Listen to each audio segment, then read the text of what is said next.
আজ থেকে ১০০ বছর আগে ফিলিস্তিনের অবস্থা ছিল সম্পূর্ণ আলাদা এক দেশ। জাতিসংঘের ১৯৩টি সদস্য দেশের ১৬৫ দেশই ইসরায়েলকে স্বাধীন রাষ্ট্র হিসেবে স্বীকৃতি দিয়েছে। ইসরায়েল রাষ্ট্র তাদের স্বাধীনতার ৭৫ বছর পার করলেও এই ভূখণ্ডের যারা প্রকৃত মালিক, সেই ফিলিস্তিনিরা আজও স্বাধীন দেশ হিসেবে আত্মপ্রকাশ করতে পারেনি। দখলদার ইসরায়েলি বাহিনী আর বিশ্বের সবচেয়ে প্রাণবন্ত পূর্ণময় একটি দেশকে বিশ্বের সবচেয়ে বড় উন্মুক্ত কারাগারে পরিণত করেছে। ইসরায়েলরা ফিলিস্তিন দখলের মধ্য দিয়ে আধুনিক বিশ্বের সবচেয়ে বড় মানবিক বিপর্যয় তৈরি করেছে। অটোম্যান সাম্রাজ্যের সময় থেকেই ফিলিস্তিনিরা রাজনৈতিকভাবে বেশ সচেতন ছিল। তারা রাজনৈতিক অধিকার সচেতন ছিল। সেই সময় ফিলিস্তিনি সমাজ বিংশ শতাব্দীর সকল চ্যালেঞ্জ মোকাবেলা করে উন্নতির শীর্ষে আরোহণ করেছিল। সে সময় ফিলিস্তিনিদের অর্থনৈতিক অবস্থাও অনেক ভালো ছিল। তারা তাদের মৌলিক চাহিদা পূরণ করেও তাদের বিলাসবহুল চাহিদা পূরণ করতে পারত। তো সম্মানিত ভিউয়ার্স, আজ আমরা কথা বলবো ফিলিস্তিন নিয়ে। আগে তাদের অবস্থা কেমন ছিল এবং বর্তমানে এমন কেন হলো, মাঝখানে কি এমন ঘটেছিল। তো ভিউয়ার্স, এই দেশটির সত্য ইতিহাস জানতে ভিডিওটি অবশ্যই শেষ পর্যন্তই দেখতে থাকুন।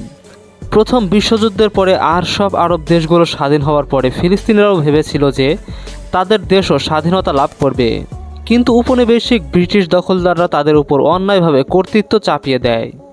ব্রিটিশরা ইহুদিদের প্রতিশ্রুতি দিয়েছিল ফিলিস্তিনের ইহুদিদের জন্য একটি স্বাধীন রাষ্ট্র গঠন করা হবে। ব্রিটিশদের এই অন্যায় প্রতিশ্রুতির কারণে ফিলিস্তিনিরা সামাজিক অগ্রগতি শুধু থেমে যায়নি, বরং ফিলিস্তিনিদের মাতৃভূমিকেই বিলীন করে দিয়েছে। ফিলিস্তিনিরা ব্রিটিশদের অধীনে আসার পর থেকে তাদের স্বাধীনতা আন্দোলন শুরু করে। ১৯১৯ সালে স্থানীয় প্রভাবশালী মুসলিম এবং খ্রিস্টানরা মিলে একটি সংগঠন তৈরি করে। এই সংগঠনটি আরব ফিলিস্তিন কংগ্রেস নামে পরিচিত। তারা ব্রিটিশদের নিয়ন্ত্রণ অস্বীকার করে নিজেদের স্বাধীনতা দাবি করে। এছাড়াও ফিলিস্তিনে আরও অনেক বড় অরাজনৈতিক দলও একই সাথে স্বাধীনতার জন্য আন্দোলন করতে থাকে।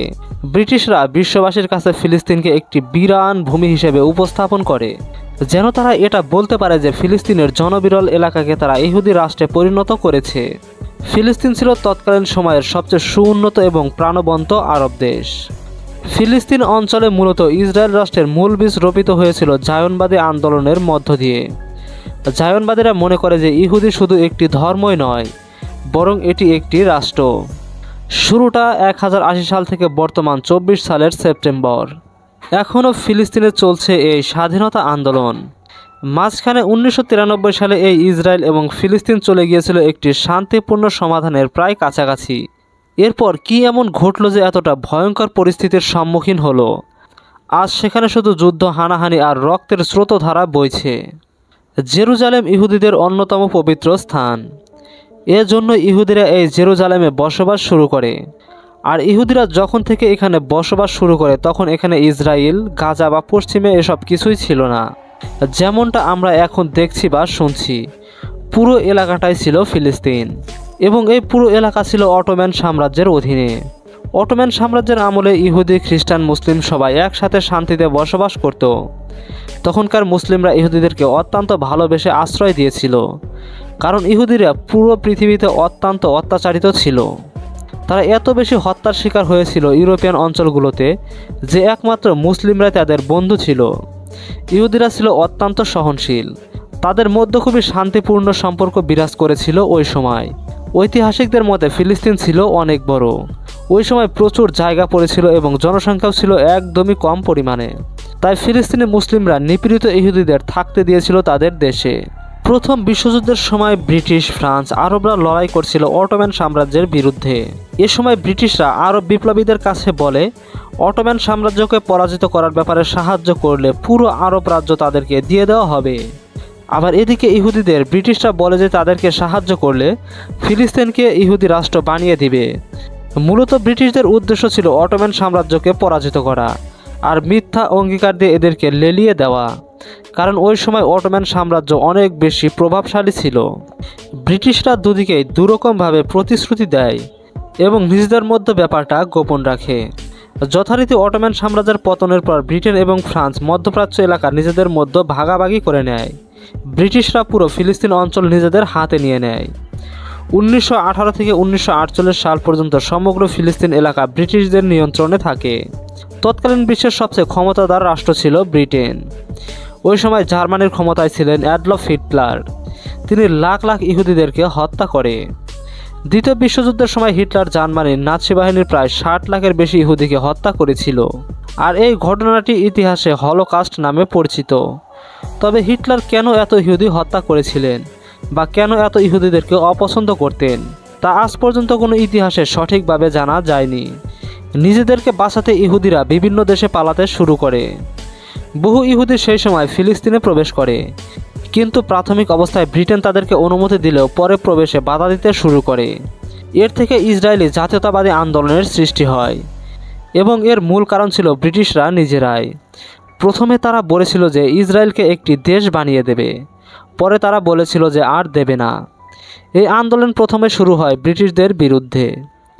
1940 সালের দিকে প্যালেস্টাইন জাতীয়তাবাদী আন্দোলন শুরু হয়েছিল, কারণ ব্রিটিশরা তাদেরকে বলেছিল যে ইয়েমেন সহ পুরো আরব রাজ্য তাদেরকে দিয়ে দেবে। পুরো ফিলিস্তিন যে ইহুদিদের হাতে চলে যাচ্ছে, এর জন্য প্যালেস্টাইনে জাতীয়তাবাদী আন্দোলন শুরু হয়। 1948 সালে ব্রিটিশরা বুঝতে পারে যে তারা দুদিকে বড় একটা তালগোল পাকিয়ে ফেলেছে। ফলে তারা এটা বুঝতে পারে যে তারা আর এটার সমাধান করতে পারবে না, কারণ তারা মূল সত্য গোপন করে দুই দিকেই ওয়াদা করেছে। ফলে তারা কাউকে কিছু না বলে লেজ গুটিয়ে প্যালেস্টাইন ছেড়ে চলে যায়, আর দুই দলকে বলে তোমরা নিজেদের মধ্যে ভাগাভাগি করে নাও। যথারীতি ফিলিস্তিনি মুসলিম আর ইহুদিরা কেউই কারো ভাগ ছাড়তে রাজি নয়, তাই ব্রিটিশরা এই দায়ভার জাতিসংঘের হাতে ছেড়ে দেয়। এবার জাতিসংঘ ফিলিস্তিনকে দেয় তাদের দেশের 43%, আর ইহুদিদেরকে দেয় 57%। যেহেতু জেরুজালেমে মুসলিম, ইহুদি এবং খ্রিস্টান তিনটি ধর্মের মানুষের জন্য সমান গুরুত্বপূর্ণ, তাই জাতিসংঘ জেরুজালেমকে আন্তর্জাতিক নিয়ন্ত্রণে রাখার সিদ্ধান্ত নেয়। ফিলিস্তিনিরা এটা কোনোভাবেই মানতে পারে না, কারণ সেখানে ব্রিটিশরা বলেছিল যে তাদেরকে ইয়েমেন সহ পুরো একটি দেশ দিয়ে দেবে, যেখানে নিজ দেশের মাত্র 43% তাদেরকে ভাগ করে দেওয়া হয়েছে। এটা তো কোনোভাবেই মেনে নেওয়া সম্ভব নয়। ফিলিস্তিনিদের সাথে পুরো আরব রাজ্য ক্ষোভে ফেটে পড়ে, কারণ আরবদেরকেও ব্রিটিশরা ওয়াদা করেছিল। তারা বুঝে গিয়েছিল যে ব্রিটিশরা তাদের উপনিবেশবাদ অব্যাহত রাখতে এটা করেছে। অবৈধভাবে এই ইসরায়েল রাষ্ট্র সৃষ্টির কারণে এখানে প্রায় 100 বছরের বেশি সময় ধরে অস্থিরতা চলছে। ইসরায়েল হচ্ছে পৃথিবীর একমাত্র দেশ যা অবৈধভাবে দখলের মাধ্যমে সৃষ্টি হয়েছে।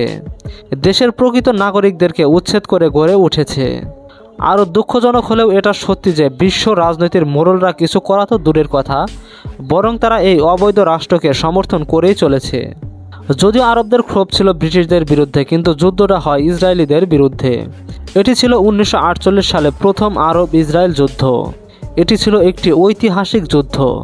সমস্ত আরব দেশ নিজেদের মূল ভূখণ্ড টিকিয়ে রাখার জন্য ইহুদিদের বিরুদ্ধে যুদ্ধ করেছিল, আর ইহুদিরা বেঁচে থাকার জন্য সর্বস্ব দিয়ে লড়াই করেছিল, কারণ তারা জানতো যে পৃথিবীর কোথাও তাদের জায়গা হবে না।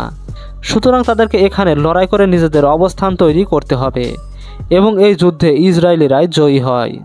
1949 সালে যুদ্ধ শেষ হওয়ার পরে যেসব অঞ্চল ফিলিস্তিনের হওয়ার কথা ছিল, এরই মধ্যে বেশ কিছু অঞ্চল ইসরায়েলরা দখল করে নেয়।